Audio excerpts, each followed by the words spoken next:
All right, everybody. Anthony, I don't do any craziness. I just kind of introduce guys. This is what I do, Jay. I flow. I flow. The way I flow is I hop on and I tell people kind of who you are. Jay is a guy I met in, Costa Rica at something called Awesomeness Fest. And Jay has a phenomenal story, which is very funny. He actually just got done with a sizzle reel I watched, and it was actually a great little reel. I like it. They did a good job of keeping me engaged for 2 minutes, which is nice. All the switching moving, which is great.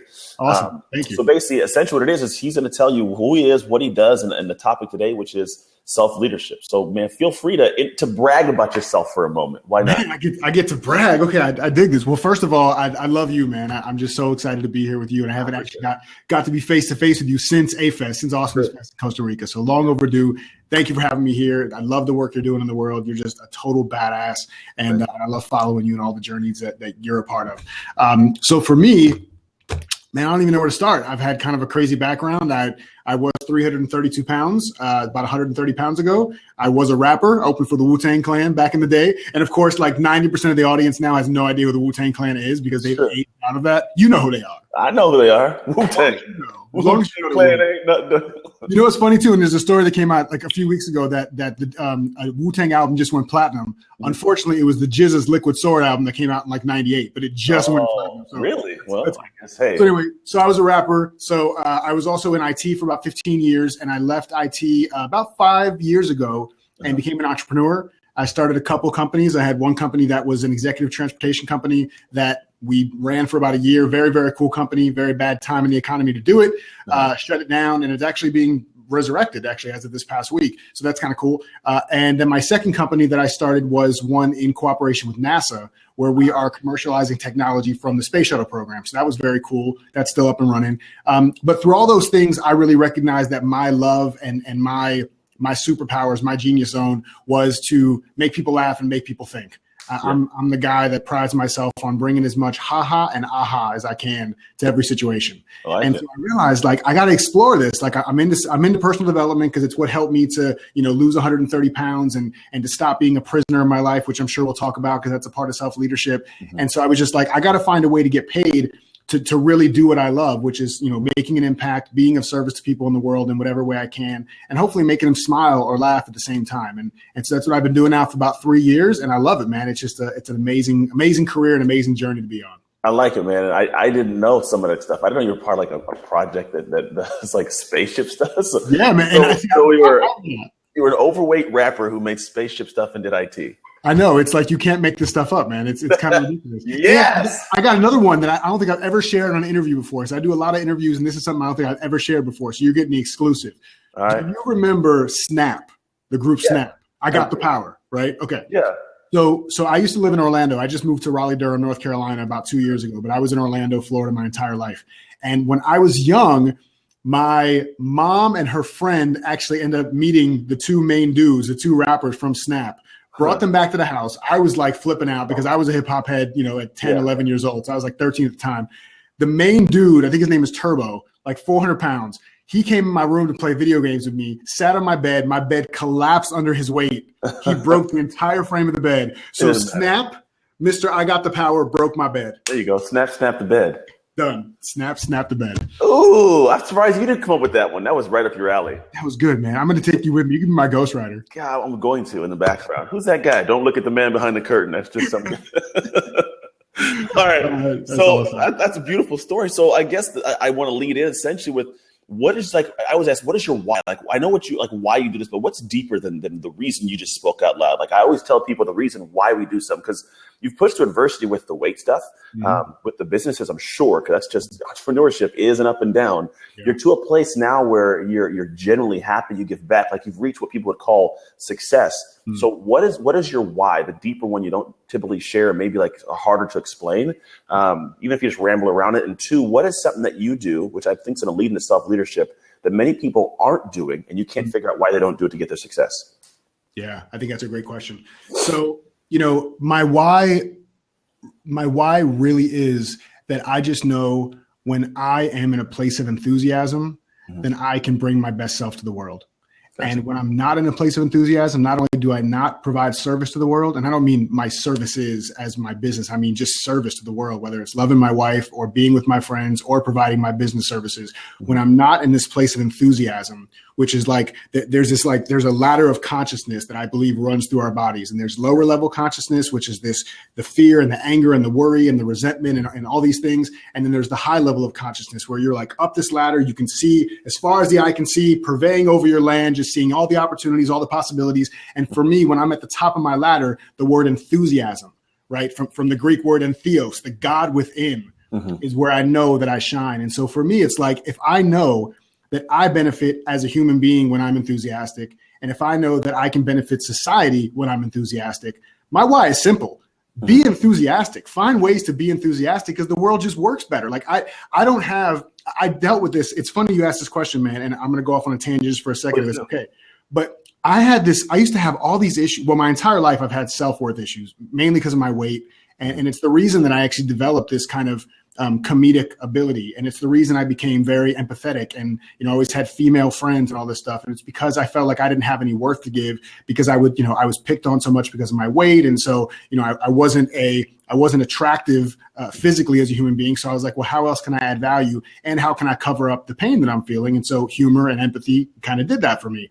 And luckily that serves me now. But going as I got older and then getting into this profession, especially with personal growth, I would hear all these people around me with these huge whys, right? Like this enormous, like I want to touch 1 billion people and I want to do this and I want to do that. And that's wonderful. I love that. But I started feeling like I was less than because I didn't have some big, huge overarching goal and why as to, the basis for everything I'm doing. And then I realized like me struggling and being in resistance to the fact that I didn't have one of those huge overarching whys was the reason I didn't feel enough. Yeah. So when I stepped back and I said, what if just wanting to be happy and bringing joy to people's lives around me was enough? Like if that's enough, maybe that's just my why and maybe that's okay. And when I gave myself permission to say, my little why actually has just as big of a ripple or the potential of a ripple as somebody who can state they want to touch 1 billion people, then I'm okay with that. Yeah. And so my why is actually really simple. It's to bring joy into people's lives in any way that I can. I can dig it, man. I think a lot of people can relate to that. As I'm hearing, it's like, man, that's powerful for a lot of people I work with. It'd be beneficial to hear just that. They're like, well, I don't know if my reason is as good as yours, Anthony. And I don't say it as succinctly as you do. I'm like, it doesn't matter what your why. It doesn't matter why your why is that as long as it's your why. Absolutely. That's all that matters. And it's not to demonize people that have huge whys because it's like, just like what you said, whatever your why is, great, go with that. Like own that with all of your love and all of your creativity and all of your spirit. Yeah, I like that. So Leland, I want to ask this, if you would tell the story about let's tell that story. Oh yeah. Okay. The story. That's a good story, man. Yeah. So it was back in 2009. It was the summer of 2009. And I was in my late 20s and I was in Orlando and I was working for a tech firm. I was the director of engineering and operations for a tech firm. And I was making 6 figures, in my 20s, which was awesome. Like, I grew up with not having a lot of money. So hitting 6 figures in my 20s was a big deal. And I was super stressed and anxious because I had a very high pressure job in IT and I had a lot of anger issues. I had had anger issues my entire life. The kid that punched holes in walls and would chase people in traffic. When I got older and I was driving, obviously I wasn't chasing people in traffic when I was 10, but once I got older to drive and there was this one day in 2009 where it was a Wednesday because Wednesday was staff meeting day.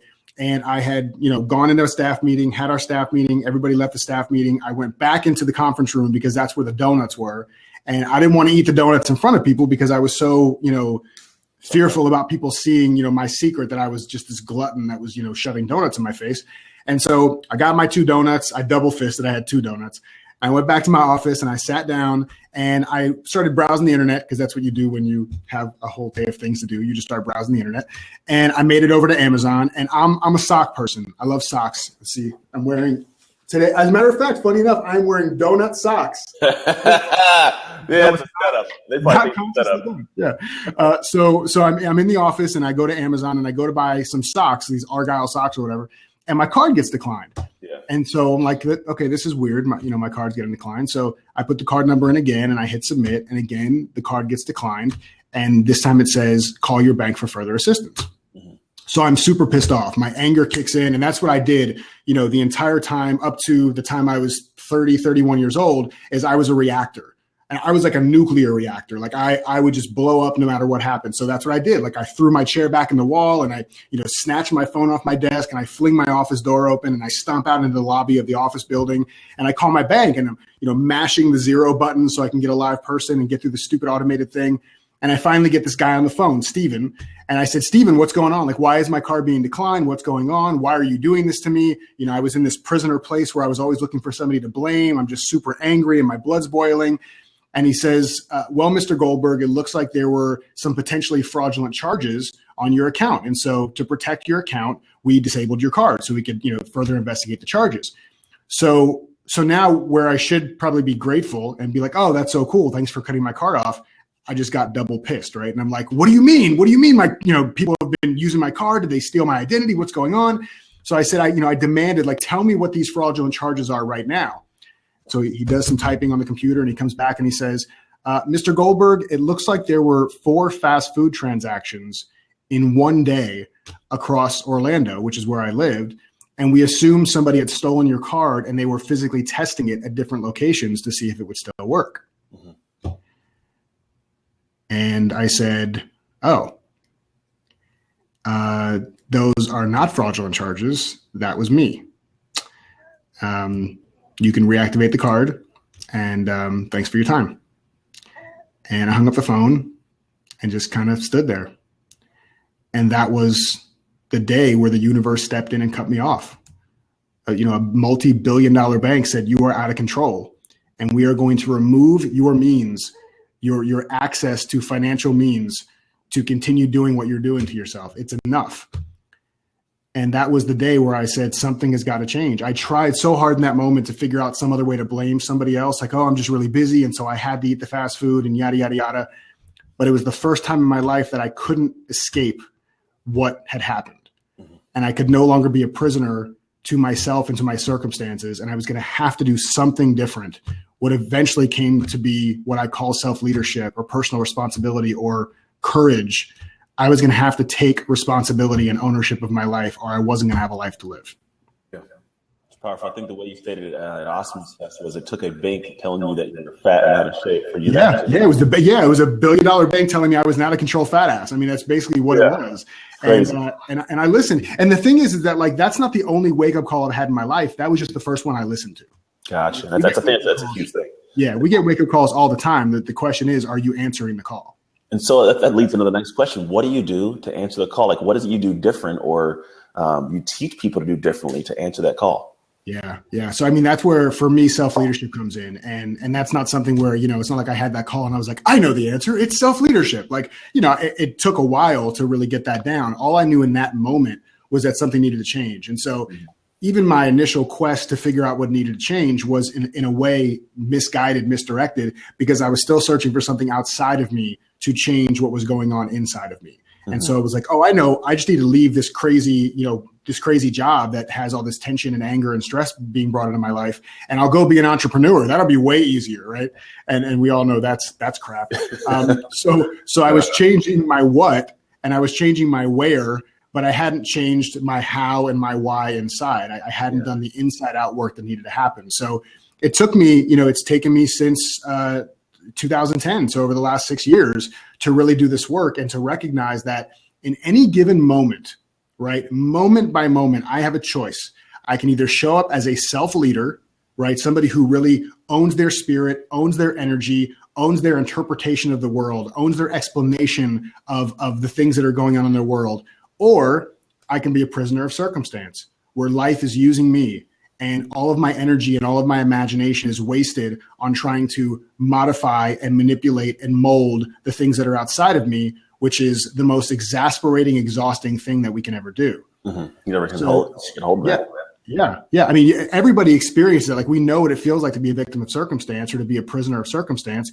And the key differentiator for me, though, is to recognize that this is a moment by moment decision. And the reason I say that is because I feel it's very important for people to recognize there's nothing permanent and pervasive about your personality, right? So if I was a prisoner for 30 years, It just means that moment by moment, I was choosing to be a prisoner. I wasn't a prisoner for 30 years. The same way now, I'm not a self-leader for the rest of my life. People ask me this all the time like when I give talks, and at the end they say, well, how can you be a self-leader 100% of the time?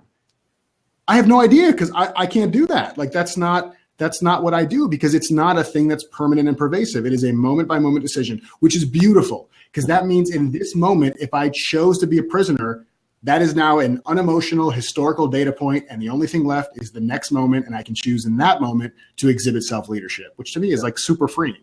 Yeah, and I can agree, man. It's something where you really have control. You can. And then like my thought always when I'm talking to people is I start thinking about other people that listen and people who may listen to this years from now, right? So sometimes I feel people aren't aware they have either one, a choice, or two, that they're in a place of decision. They almost feel like life is living them, if that makes sense. So how do you get people to a place of, one, comprehending you have a decision, and two, being aware that in that decision, you have to be, I guess, aware of it, and then how do you choose it?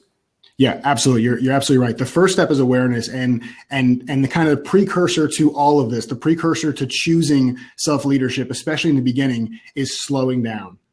Like if we're speeding through, it's going to be very difficult to have awareness, and it's going to be very difficult to have choice. So if there's a certain, if you're at a buffet, which I probably shouldn't make buffet analogies because I used to be a fat guy, but if you're at a buffet, imagine like this 40-foot long table of just amazing foods in a buffet, and you're running down the side of the buffet trying to grab everything as you can. You have no idea what you're grabbing. You're just getting whatever you can. It's not purposeful. It's not focused. There's no real attention. There's no self-leadership there. Yeah. But if we slow down and we say, oh, look, okay, there's the broccoli, there's the chicken, there's the fruit, there's the whatever. So slowing down is the precursor to awareness that I think we don't talk about a lot. Mm-hmm. So we have to really slow down our thoughts, slow down our actions.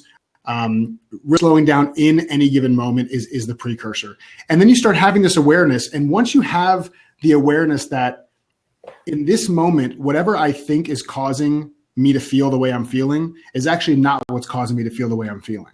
Mm-hmm. And this is the fundamental misunderstanding. This is what I like to call the fundamental misunderstanding, because I don't think people are wrong. I don't think people are stupid. Being a self-leader doesn't make you a good person, and being a prisoner makes you a bad person. It's just strictly more effective and less effective ways of living. And so the people who are operating from a prisoner mindset in any given moment, they have an event that happens, and then they feel a certain way, right? Somebody cuts you off, you get mad.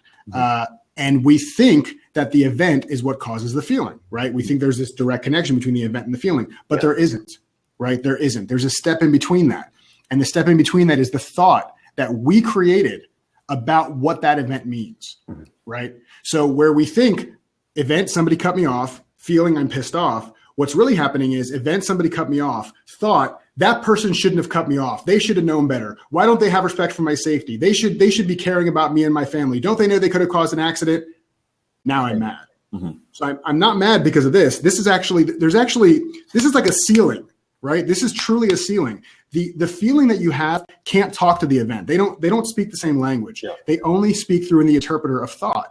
Mm-hmm. And so the key to becoming a self-leader is to slow things down, to say, in this given moment, whatever I'm feeling, it's not because of a situation or a person, which is great because I can't change situations and people for the most part. Yeah. But it is based on a thought that I've created. And so if I've created the thought, that means I can challenge the thought. It means I can inquire into where the thought came from, and I can choose a different, more productive interpretation of that event. Does that make sense? It's kind of the concept of no meaning, or no moment has a meaning except the meaning we place upon it. It's kind of like what Lefko was talking about. It's yes. What we place. And I think that leads into how we experience the world. Like our filter, which is our decision here you're talking about, literally affects how happy we are every moment of the day. That's exactly what it is. It's like if you're watching a movie that's coming from a projector, and you see something up on the screen that the movie's being projected onto, some kind of schmutz or something, and you go up to the screen, you're trying to scratch and clean to get the schmutz off, and it won't come off. It's because it's not on the screen. It's back on the projector. Yeah. Right. It's based on the lens that we're looking through. So if we clean the little schmutz off the lens that we're looking through, all of a sudden, whatever we're seeing has an entirely different perspective. Shit, did you feel that? The chills? That was a powerful statement, man. It's so easy. Hey, that might have been the coolest thing I've heard in a few days. I gotta be serious. The way you said that, I've never had that clearly stated in a way that made sense. Like, I like that. Keep going, man. I'm glad you dig it. And the same thing too with what you were saying with the perception of an event. The way I like to talk about that is, my wife's a vegan. Mm-hmm. And she cheats sometimes, not on me. Like, she eats like cheap, but typically she's a vegan. And so at one point, we don't cook any meat in the house. And she came to me and she said, do you want to try tofu? And I'm like, ew, gross. Like, I don't want tofu. Tofu's disgusting. Uh-huh. And the fact is that tofu has no flavor. Tofu is neutral until you flavor it. You want teriyaki glazed tofu? You put teriyaki sauce on tofu and you grill it up. You want barbecue fried tofu? Put barbecue sauce on it and you fry it up. And the same thing is true with everything that happens in our lives. It's neutral until we give it a flavor. Mm-hmm. And so we are the chef in our lives. We decide what each indication, each situation in our lives tastes like. Gotcha. We have full control over that. It's the only thing we have control over. So how do we get people to break free from the because it's basically a story, right? It's a story you're telling yourself. And so how do you get people to break free from this story they've been living for 10, 15, 20 years? How do you get them out of that place? Yeah. So first of all, it's a practice, right? It's a daily practice, moment by moment. But the key is I like, I'm not big on processes like 5-step this, 3-step this, because I feel like it's too much to remember and I'm slow. I want things that I can just do really quickly without thinking too much about it. But to start, I do have kind of a 3-step process, right? And so I call it the ARC model, right? ARC. And it's called the ARC model because it really is the arc that we take to go from prisoner over to self-leader in any given moment. So the A is really about awareness, right? Just like we were talking about, the awareness of, slowing down and seeing that at any given moment, your thoughts are what are causing the situation that you feel, right? It's not the situation itself. It's the thoughts that you're creating that cause that. The second step, though, is really, really powerful. It's your responsibility, right? Your ability to respond. Mm-hmm. And in that moment, we take a look. Now that we know it's not the event that caused this, but it's our thoughts about the event, we really slow down and inquire and challenge those thoughts. And this is the work that has changed my life. And this is the work that is the most powerful that I do with my clients, is that we go through and we challenge each individual thought that causes them stress.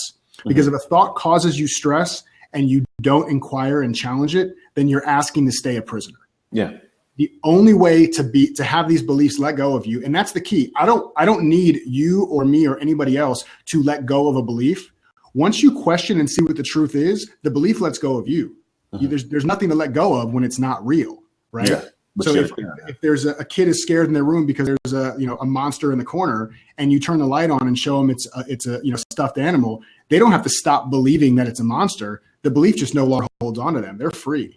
Yeah. And so this is where we really step in and inquire. So I had a client last week that I was working with on this, and this was a huge, huge thing for him. And it was one of our first sessions. So he's like, holy crap, like this is huge. It's already happened. And we just started.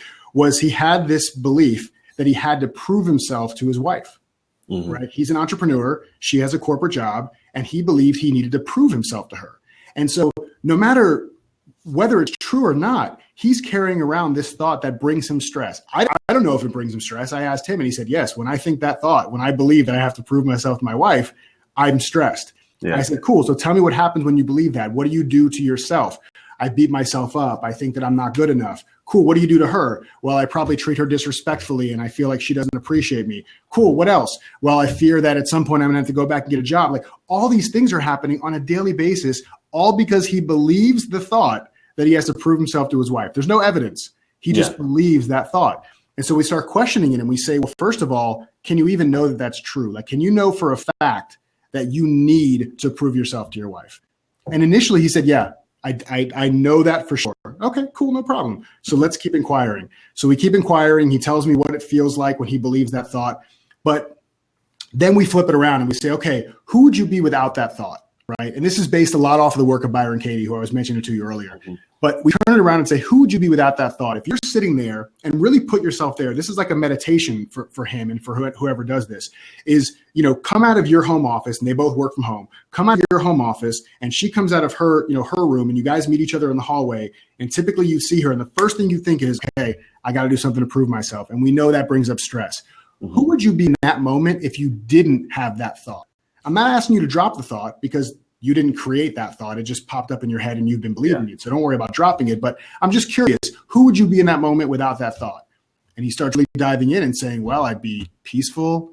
I wouldn't be so stressed out. I'd ask how she was doing. I'd ask if she wanted to take a coffee break together. I'd celebrate whatever wins I've had in my business for the day, or I'd share with her any challenges that I've had, but I wouldn't feel this overarching need to prove myself. Mm-hmm. And so then we get into the real work. This is the real fun part, right? So he had this belief, I need to prove myself to my wife. He knows what it feels like, how stressful and how heavy it feels to believe that story that he has in his head. He knows what it would be like if he didn't have that story in his head, but that's not enough. That's a great start to try to start loosening the pickle jar, but it's not enough. So then we go into turnarounds, right? And the turnarounds where the magic happens. So I say, tell me the opposite, right? Turn that around to yourself. So instead of saying, I need to prove myself to my wife, turn it around to yourself. And he goes, I need to prove myself to me. Mm-hmm. Say, is that as true, if not truer, than the belief you had that you needed to prove yourself to your wife? And he starts realizing in that moment, I never needed to prove myself to her. I'm trying to prove myself to me. The whole time. The whole time. That's all that it was about. Mm-hmm. I can work with that. Because when you're trying to prove yourself to somebody else, then again, you're a prisoner. It's an external circumstance. You're trying to use things outside of you to change things inside of you. But if I can work with the fact that you think that you need to prove yourself to yourself and flip that around, so we question that belief, you need to prove yourself to yourself, we start getting deeper and deeper where the actual story lies. And the more and more we see what's really true, the real reality, not the reality that put the flavor on that makes us feel all stressed out, but the real reality of what's really going on, what could be just as true, if not truer, than the beliefs and the stories you've been believing your entire life, things start to get freed up. Yeah. And he realized in that moment, I don't have to prove myself to anybody. And it probably affects everything else. It affects his marriage in a positive way, right? Because now he shows up and he's not, because I'm sure his wife probably can sense that same, like that energy, right? So if he's in that place, he shows up way better in all aspects of his life. Absolutely. So it's all about questioning the main reason that we feel suffering in our lives is because we have all these thoughts in our head and we don't question them. That's it. That's the root of suffering. Yeah, I dig it, man. This is good stuff. I'm going to share the last 30 seconds of this right now. You can do that. Oh, man. That's awesome. It's good stuff. You know, it's funny because I talk about some of these same concepts with people all the time. Not in the exact same ways that you use the words, but a lot of this, I like hearing different perspectives of some of the same things. Because for me, I do some of the same perspective of like, what's your center? Like when your center is placed outside of yourself, right? I think Covey talks about this in 7 Habits, right? When your center is not placed on you, it's placed on something external that you have no true control over, and it affects how you feel about yourself, and you're always out of whack. And those things get affected negatively. And if that goes, a part of you goes, and you're not good enough, like you talked about. Yeah. When you place it in you to get you better, to work on you, well, that gets better, and everything else is affected positively in the way that you would have wanted fixed in the first place. So literally everything starts here, but people don't get there. Well, because that's not the work that people want to do. Typically, exactly. That's scary work, and it's this, and it was one of the big things I had to overcome. I'm typically somebody who likes to fill every moment with something, right? Productive or unproductive, watching TV or working or doing whatever. Yeah. And what I realized that came from is that I was afraid to be with my own thoughts. I was afraid to be in that quiet space because, God forbid, who knows what would actually come up. I've been there. Yeah, and now I crave that. Like I meditate 20 minutes every single morning. And then outside of that meditation, I'll also, as these thoughts come up, these thoughts I'm talking about, like my client had, I have to prove myself to my wife. Those come up in my head too, because I'm a human being and we are the thinker of thoughts. So things will come up in our heads. And as soon as I get one of those thoughts, I put it on my phone. I write it down. Maybe I can't sit there and work on it right there, but I write it down. And when I have time, I will sit for 5 minutes and I will challenge that thought and I'll find out what's really true. And every single time I do that, man, my life just opens up. I see new possibilities. I recapture all of this wasted imagination, all of this wasted energy that I was forcing into a story that wasn't true, but wasn't real. And now I recapture all that and I can really be in a place of possibilities. I can really be in a place of, given that this has happened, this is not about rainbow colored glasses or being all Pollyanna. This is not saying that, things are not good in the economy or I didn't get in that car accident. It's not about that. It's about possibility-based thinking. It's about saying, given the situation I'm in, what do I want to create? What role can I take in creating the situation, the feeling, the energy, the spirit that I want to have in this moment? Because I have full control over doing that. Always do. And I think part of what you just went into is an area where I personally went through some of the same stuff. And I think when I work with my clients, some of the same things we deal with are the ego aspects. Yeah. Like you said, I put this in my phone and I challenge this thought. A lot of people don't have the gumption to challenge that thought of themselves, because then, well, what if I have to switch? What if I thought this and the rest of the world sees me do this now? And how am I going to be viewed? And like, no, I got to keep this persona and this facade of, and so I think that's a tough thing, is for most people to get to that place. It's like, in order to get all that amazingness, there's a hill you have to climb. People don't want to climb the hill, but that's the hill. The hill is to admit I'm not perfect. I need help. I need outside views. I need to challenge myself. And that's I wish someone could find the perfect solution to that, to challenging people's egos and letting them get to a place that can challenge egos. Because I think the freedom that's vulnerability, what you're talking about. I am vulnerable enough to be able to challenge myself and not have to be perfect. Yeah, absolutely. And the thing is too, is that, I love what you said, because it is dealing with the ego. I think the other issue though, is that I think some people think, and I think this is an issue that the personal development field doesn't do a great job of addressing, is that nobody needs to change. Right? Like you don't need to do anything. You're perfectly fine the way you are. But the reason that the word flourish, right? Flourish, to get bigger and to get better and to grow and all these things, it comes from fleur, right? From flowers. Mm-hmm. And flowers don't bloom and grow and get bigger and do all these things because they have to or because they need to. They do it because it's in their nature. Mm-hmm. So essentially, when we do have the awareness and we have the courage to slow down and question our own stories, no matter how long we've had them, we're actually allowing ourselves to get back to our innate desire to grow. Mm-hmm. It's not about fixing. It's not about saying something's wrong with me. I need to change my story so that I'm a better person because I'm not doing well in my life. We're all doing the best that we know how to do based on what we believe. And if we believe something different, we would do something different. Sure. So we can just remember that, like, it's our birthright to grow and to flourish and to see where we can be doing things more effectively or differently. That's a beautiful thing. Don't challenge yourself from a place that says, oh, I got to fix this because I'm such a screw up. Challenge yourself from a place of like, this could be really fun. I can reinvent myself just because I get to. Yeah. It's that's tied to the concepts of Carol Dweck, like the mindset. You've read that book, Mindset? Absolutely. Some of the same stuff, the growth first fixed mindset. For anybody who doesn't know what that is, check the book out. Summarization is the fixed mindset says, if I'm good at this, I'm good at this. I can keep going. If I'm not, I can get no better. I'm not smart at this. I just don't do well. Whereas a growth mindset accepts that challenge and says, you know what? I may not be great at this now, but if I practice, I get better. Yeah. This is whatever I was born with is my starting point in the growth mindset. With the fixed mindset, it's whatever I was born with. That's all I got. That's all you got. Top of the top. Yeah. I like it, man. There's a lot of growth in that aspect, man. It's that's a lot of stuff all at one time. I know, and I talk really fast. It's the one thing I still trying to work on. Oh, you don't need to work on that. I talk probably just about as fast. I purposely slow down when speaking to other people, but typically I have words that come out of my mouth that don't really come out of my mouth because my brain's pushing them faster than my lips can follow. I know it, man. That's why I love you, dude. We're two peas in a pod, man. Yeah. So I guess I would say, what would you leave the people with at this point? And I'm asked I always ask one random question. I open up for people to want to hop on a seat with us. Yeah. But what's one thing that you think is the powerful thing that people should take away from just if you had 60 seconds to talk to somebody, you want to leave one lasting seed or message with them, what would that message or seed be? I think the biggest thing that I would say is that, we talked about a lot of stuff around self-leadership, and it can be scary and to abandon these stories and reinvent yourself into being a new person. And I guess what I want to say is that, kind of back to what we were talking about with the lens and kind of the schmutz on the lens, is that the lens through which you view your own transformation is the key to whether transformation is hard or it's fun, right? The key to whether it's effortful or effortless.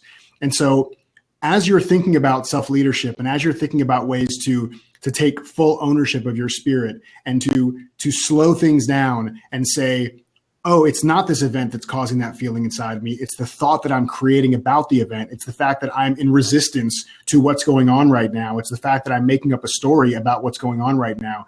If I can be gentle with myself as I'm going through that process, then the process is much easier. And the way that I like to talk about it is, imagine you had one car for 10 years. You've loved this car. It's been great. 10 years you've had the car. And you've decided you're going to go buy a new car, but you want the exact same car. You've had a Honda for 10 years. It's been great. You're going to go buy another Honda. So you go buy the new Honda, you get in the car, you're driving it, everything's great. It feels very familiar. 10 years later, they still have the same kind of leather and the same kind of stereo. You got used to it pretty quickly. You go pull into the gas station, you pull up to the gas tank, you get out to put in the gas, and you realize, oh, the one thing that's changed is the gas tank is on the other side of the vehicle now. So I'd been used to going on the driver's side to put the gas in. Now it's on the passenger side. If this happened in real life, you would not say, oh my God, I'm so stupid. What the hell is wrong with me that I didn't remember they moved the gas tank? I am such a loser. I am such an idiot. I am never going to figure this out. Mm-hmm. No, you would simply turn the car around and be on the other side, and you'll probably remember the next time, or maybe you wouldn't, that it moved to the other side. And if we can approach it with that level of simplicity and that level of gentleness and make this a process where you're never done, it's just something fun that you get to play with continually. And again, that it's a moment by moment decision and there's no reason to ever beat yourself up about it, then becoming a self-leader in any given moment is much, much easier and can be a lot more fun. I like it. I like it, dog. It's good stuff. All right. So I always do one random question. Yeah, hit me. Let me see what I could do. I want to make it weird or not? Yeah. Weird is good, man. Let's do weird. All right, let's make it a weird one. A portal to another world opens in front of you. You don't know how long it will stay open or if to be able to get back after you go through. What do you do? Ooh, the first thing that came up is, can I bring my wife with me? Well, she can go too, I guess. Okay, all right. We don't know how long it's going to be open, though. You can't go ask her. I'm going.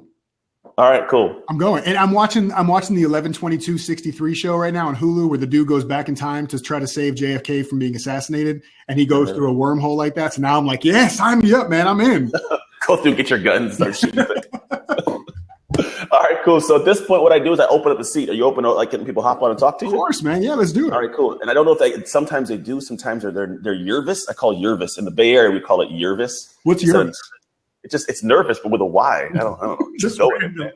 Like when we say the Bay Area, we call it the Yay Area. Nice. Bay Area, so I call it Yervis. All right, anybody who's watching right now, if you want to hop on and ask Jay a question or ask me a question, this is a little spot in the area that says call in. You click that button, you hop on, you can talk to us about whatever you want to talk to us about. If nobody hops on and joins, which is definitely possible, we just close this bad boy up. So thank you. Give it a second or two. I just want to say thank you for everybody joining. It's so great, Anthony, that you have such an amazing group of followers and a tribe that are interested in growing themselves and learning from you and from learning from your friends. And I just think it's awesome. So thank you all for making time to be here and being engaged with us.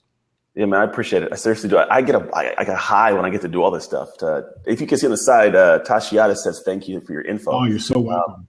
Yeah, man, I get to do this all day long. Like, it's crazy that this is my career at this point. It's like fun because I get to give back in ways that very few people get an opportunity to actually give back. And for me, I just want to pass it on, let other people do the same. So I work with people to help them get to this level, even if it's something as high. If someone goes higher than me, great. Like, I just want to help you go into this space and then do whatever it is that you choose to do. Well, I love that about you. That was the energy I saw from you. The moment I met you, I felt connected to you because I just know that you do powerful work in the world, man. And this is evident. The people that come to see you, it's evident. They know this to be true. Yeah, I think I've done my best to make sure it happens. And so far, so good, man. It's a fun role. I got a lot of years ahead of me. So no one's going to join, which is it's definitely okay. So you guys who are listening, if none of you want to hop on, we got a person calling in now. Hold on. Cool.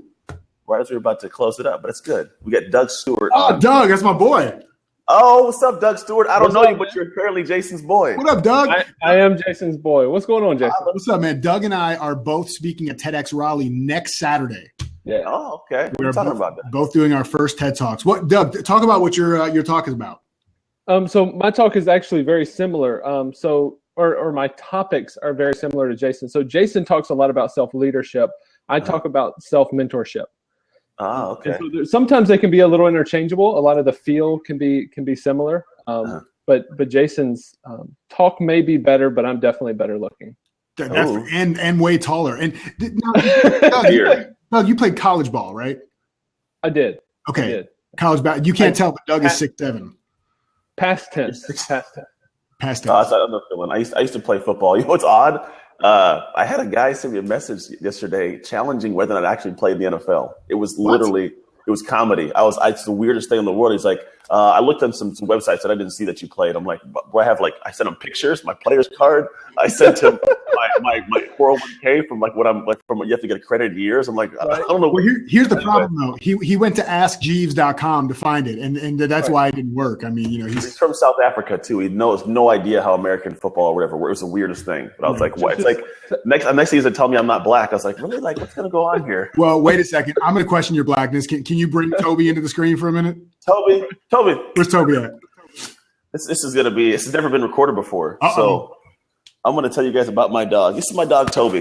In the world, my dog, Toby, I got him. I have a son named Tizzle. His name's Anthony, my nickname Tiz. I have Tatum and Torian. So I figured I should name my dog a T name that's cute and matches his little thing. So I said Toby, right? And then I didn't realize till like 6 months later, there's a movie back in the day I actually watched the kid called Roots. And on Roots, the slave on there was named Toby from Kunta Kinte. His name was Toby. And so I actually have a white dog named Toby. Nice. They just go with it, man. That's all right. Yeah. It's good it stuff. All right. So here's my question. Yeah. And actually, I'll ask the question, then I'll jump off and let you guys jump on it. But what I'd like to know from both of you is, what is your defining moment that got you started doing the work that you do? You want to start, Jay? Yeah, it's a great question. I'm out. Peace. All right. Peace, All right, Doug. Thanks, man. See you later. Great question. So I don't know that I have a defining moment. I know that for me, I just really, really got into personal development, and I saw what it did for me. And as I got clearer and more clear and more, is clearer a word?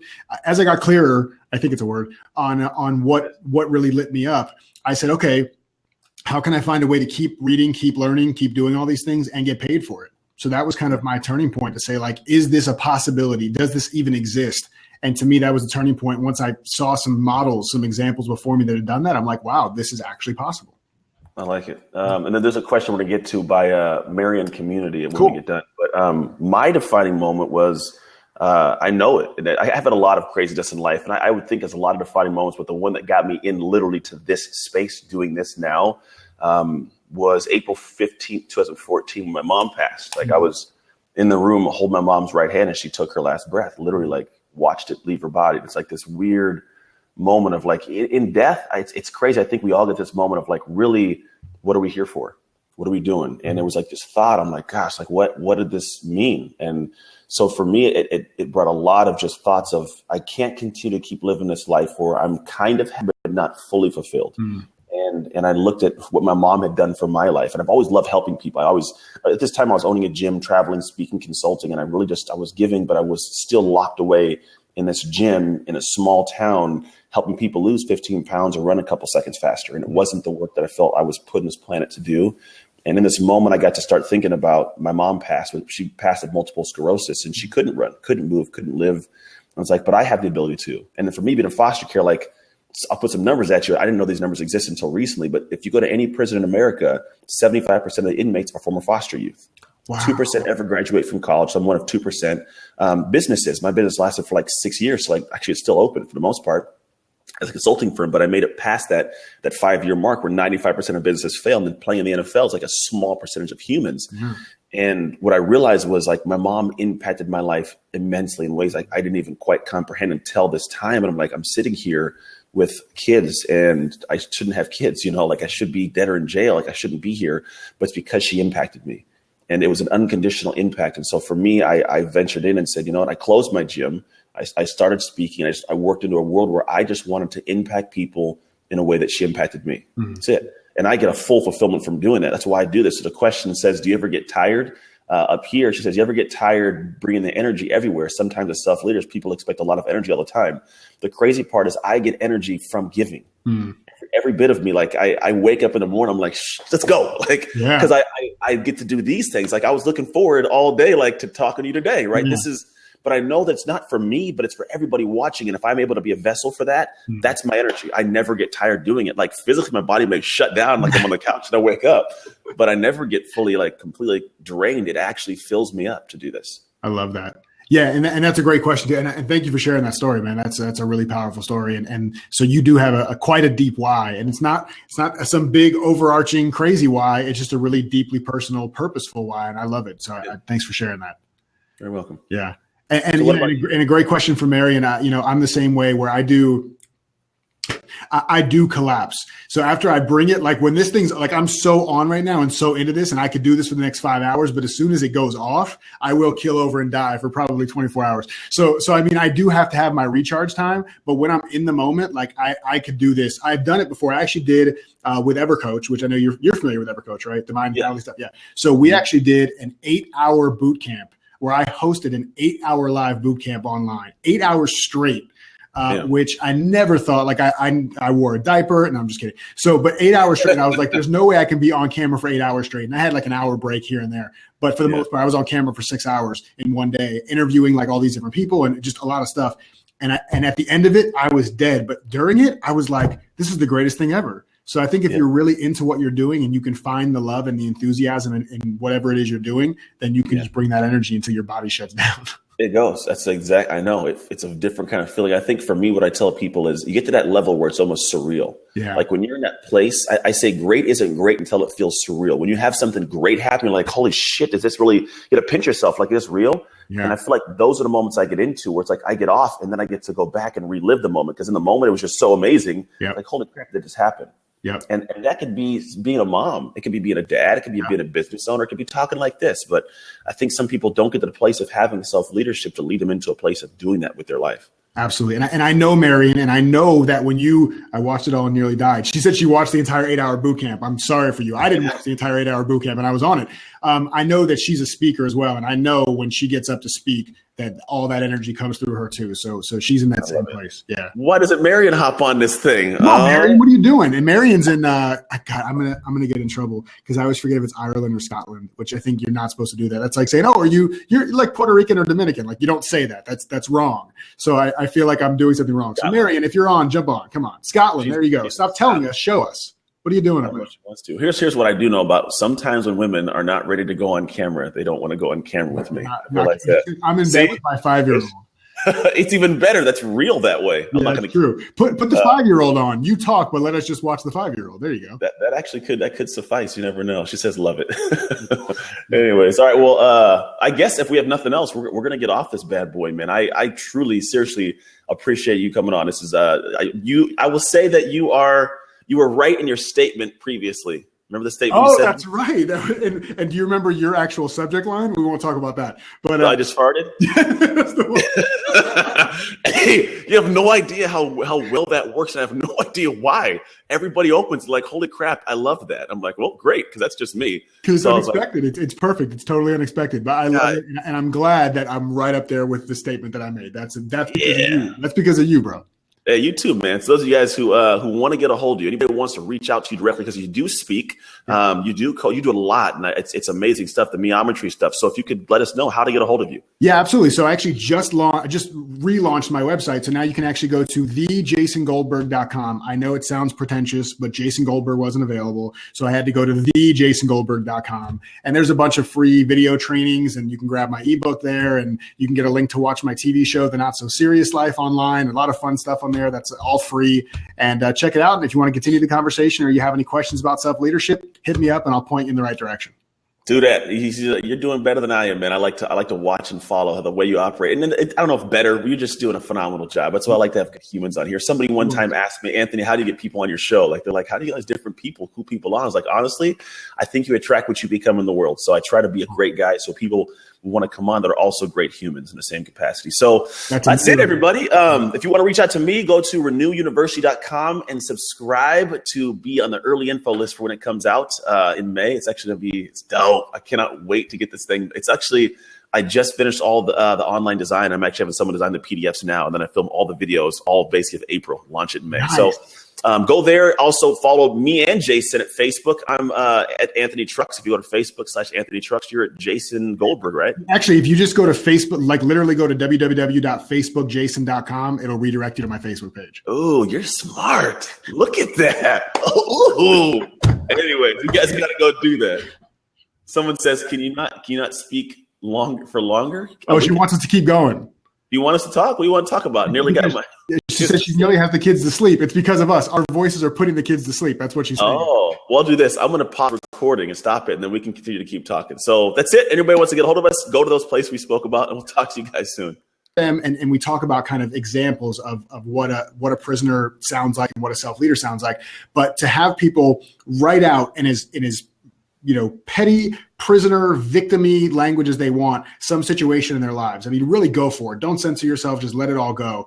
And after they write that down, right below that, rewrite the story from a place of ownership, from a place of self-leadership, where you are the one who's in control of your response to it and where you can find more productive interpretations of what you wrote. So sometimes people go line by line and they'll say, I can't believe John was so disrespectful to say that to me.